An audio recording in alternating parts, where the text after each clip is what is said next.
अकेले कर रहे हो खाना, खाना नहीं मिला है, मम्मी खाना भेजते हो। अब मैं क्या करूँगी? सब जितने दिन सब बॉडी गई है यहाँ से, सब बॉडी सुबह दोपहर तक 2, 2:30, 3 बजे में डॉक्टर से बात हुई।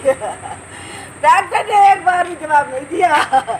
अभी मैं लड़की को ना में भेजती सामान लगी तो ना मुझे पता चलती है।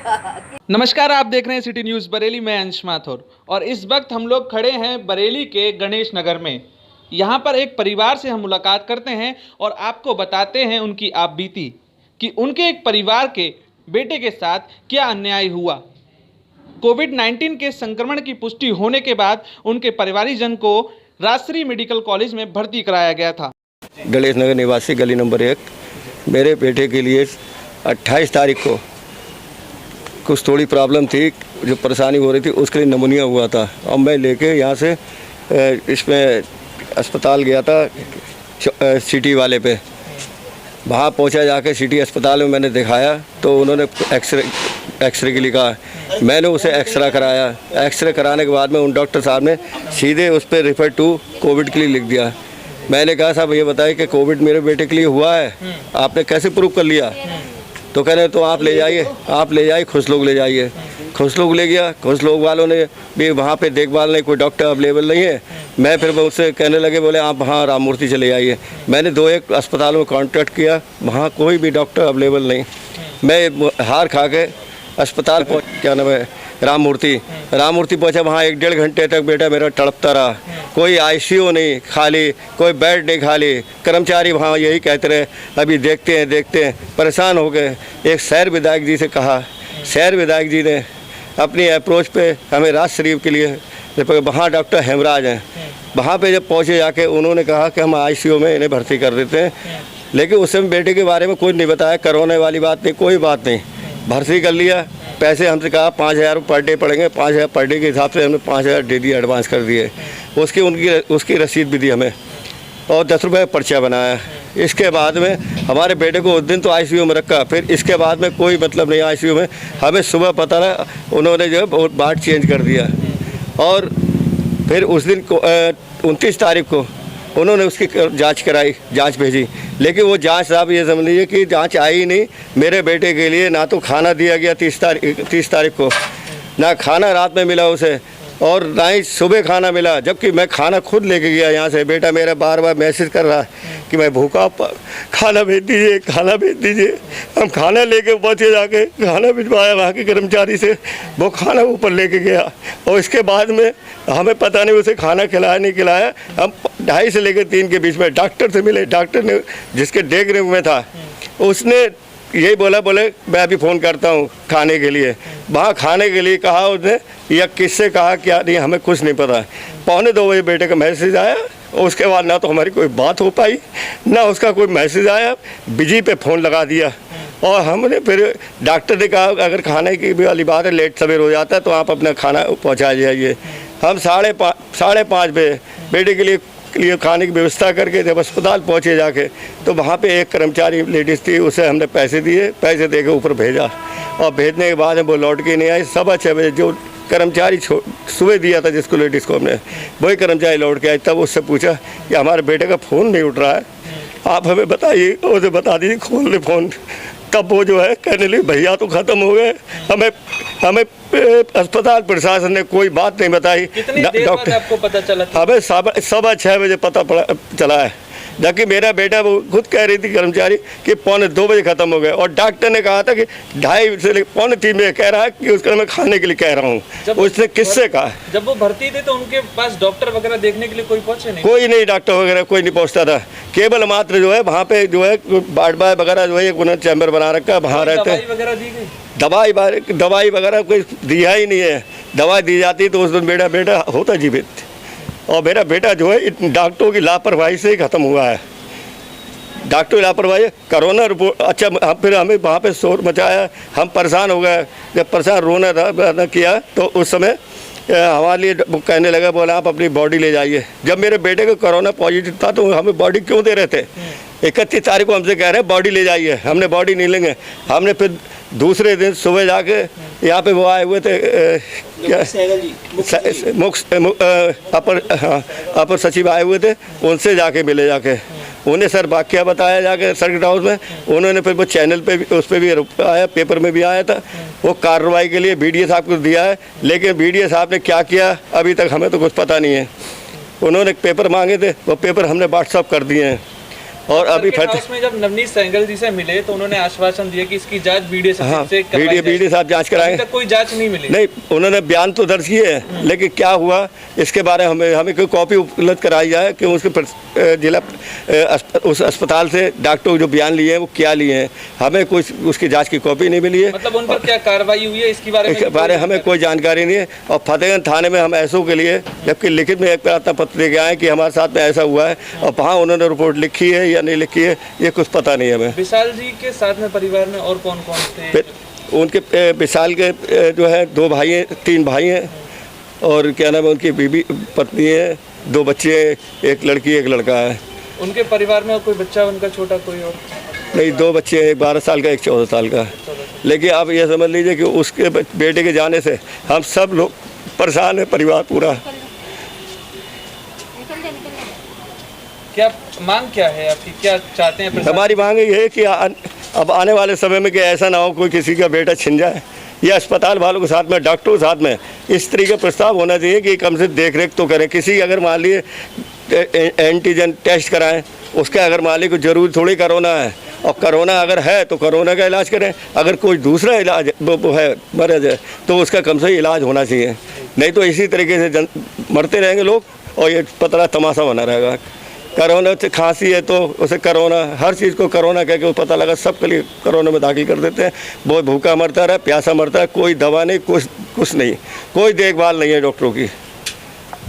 वहीं उनके परिवारीजनों ने भी आरोप लगाया है कि उनके साथ लापरवाहियों की घोर पराकाष्ठा पार कर दी गई।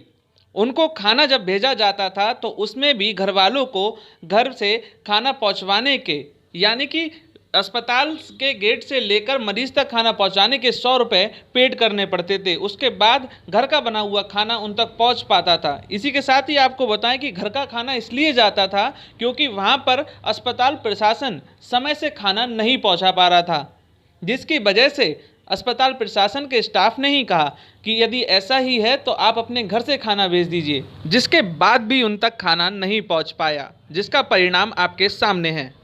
कुछ भी परेशानी से बताते तो कम से कम डॉक्टर को हम और जगह भर्ती कर देते। अब जब सुबह को शाम को उन्हें कुछ भी खाने पीने को नहीं दिया।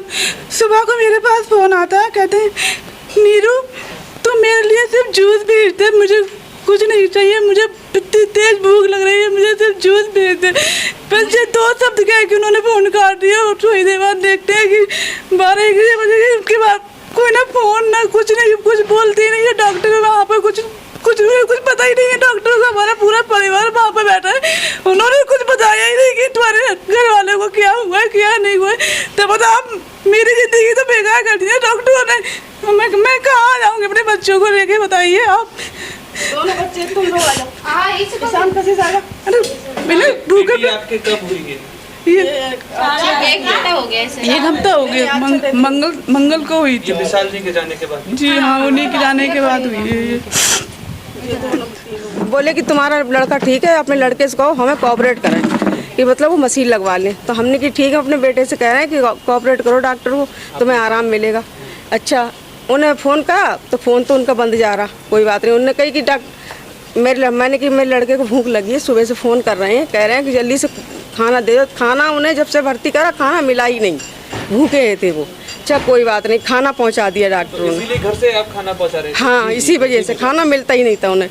अच्छा, उसके बाद हम बैठे रहे 4-5 बज गए। डॉक्टरों से 3 बजे तक बाद वो लड़का ठीक है तुम्हारा, वो लोग सब अपने चले गए ड्यूटी पे। 7 बजे करीबन हम लोग आ रहे थे, 6:15 बजे। तो हमने कहा कि एक बार विशाल से बात हो जाए तब चलेंगे हम।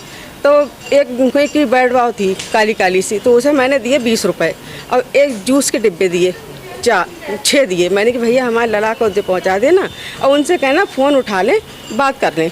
वो लेडीज़ गई, वो लौट के वापस नहीं आई। हम फिर भी उसका इंतज़ार करते रहे। हम बैठे रहे। दूसरी लेडीज़ जिससे रोज़ सामान भेजते थे हम, उसे 100 रुपये रोज़ देते थे। सामान भेजने के। हम भेजने के 100 रुपये रोज देते थे, डेली 100 रुपये हम देते थे। तो हमने लला बोतल पानी की भेजते थे, दूध का डिब्बा भेजा हमने और सब सामान भेजते थे। कोई काजू बादाम उदाम सब कुछ भेजा मैंने। तब वो जब वापस आई है कुछ देर बाद, तो मैंने कहा, मैंने कि अरे तुम्हारी ड्यूटी अभी यहाँ पे है? तो बोली हाँ है। हमने कि हमारे लला से बात नहीं हो पाई, आप मेरे लला से नहीं बात करवा दो। तब उसने मुझसे कहा, बोले वो एकदम से नहीं हाथ पटक के रोने लगी, बोली अब तुम्हारी लड़ा से कभी बात ना हो पाएगी। हमने क्यों? बोले नहीं हो पाएगी। अब बस इतनी बात कह के हमें तो पता ही नहीं, हम तो बिल्कुल पागल हो गए। अच्छा ये बताइए सर, जब 3 बजे तक डॉक्टरों से बात हुई तो डॉक्टरों का कायदा नहीं था ये बताने का? ड्यूटी छोड़ के चले गए, वो हुआ मर गए। उन्होंने बताया? उन्होंने कुछ नहीं बताया। जब हम ना अगर वहाँ रुके रहते तो वो तो पता ही नहीं चलता। इतनी लूट मार जब से हम गए वहाँ से लाशें ही निकली हैं, कोई जिंदा इंसान नहीं गया।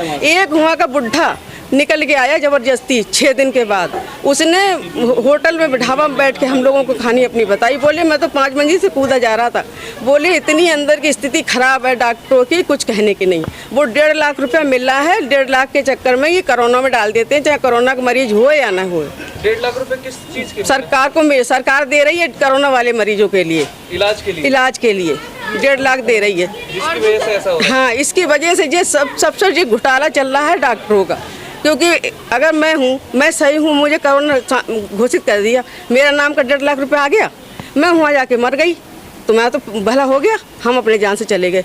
ये चल रहा है, बहुत अनाधुंधी चल रहा है। जो समझ लो बहुत ही बुरा अस्पताल है। मैं तो कहती वो सील हो जाए अस्पताल। राजश्री हॉस्पिटल रामपुर रोड पे है। ये डॉक्टर बहुत खौआ हैं और बहुत हरामी किस्म के, मैं ऐसी कहूँगी, बहुत कमीने हैं। शासन से क्या मांग करना चाहेंगे? सर मैं ये चाहती, मेरे जो बच्चे हैं, मेरी लड़की है, मेरा दामाद खत्म हो गया, बच्चे छोटे छोटे, अब बताइए ये किसके सहारे पे जिएंगे? अभी कोई उम्र 38 साल की उम्र थी उनकी।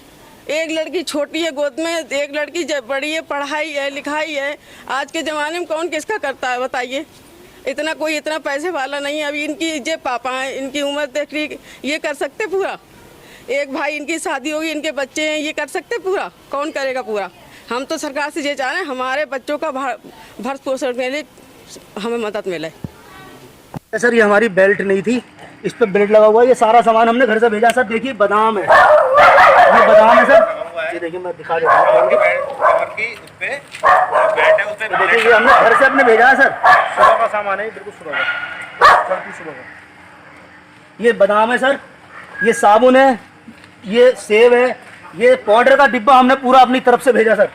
ये खाना भेजा सर, ये खाना है, ये देखिए सर हमने ये भेजा, सब सामान हमने भेजा। हमने कि पैसे वैसे कि भैया कोई दिक्कत नहीं, आपको जो भी इलाज करना है वो इलाज करिए। उसके बाद हमें डॉक्टर पुष्पेंद्र ने कुछ नहीं बताया सर। उसके बाद हमारे मरीज ने खाना तक नहीं खाया। हमारे पास सिर्फ 2 बजे लास्ट कॉल थी। उसके बाद कॉल क्या, सिर्फ चैट मैसेज था, चैटिंग हुई थी, किया था किसी और ने किया है। हाँ, और ये भी हुआ था कि मैं बहुत भूख लग रही है, मुझे खाना ले आओ। उसके बाद हमारा फोन, हमारे मरीज का फोन बिजी स्टेटस पर लगा दिया सर। कोई भी फोन कर रहा है बिजी जा रहा है, हम सोच रहे हैं कि हमारा मरीज किसी से बातें कर रहा है सर। बिजी स्टेटस पर फोन लगा दिया और हमारा मरीज सर पहले ही मर गया। इन्होंने हमें बताई नहीं, हमें खबर नहीं दी कि डेड हो गया वो। और उसके बाद डॉक्टर उपेंद्र ये कहते हैं, पुष्पेंद्र, कि भाई तुम्हें तो खबर मिल गई होगी। अरे तू क्या ऐसी तैसी मराने के लिए ट्रीटमेंट कर रहा था? ये बताइए सर।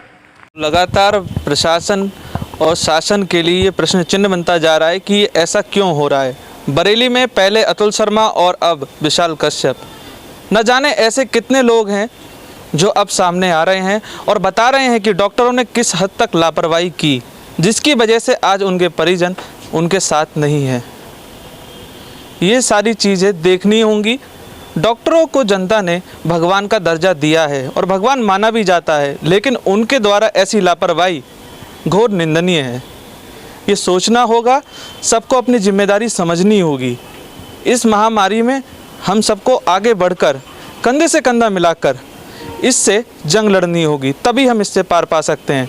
लेकिन ऐसी लापरवाहियाँ जब सामने आती हैं तो वो दिल को दुखाती हैं।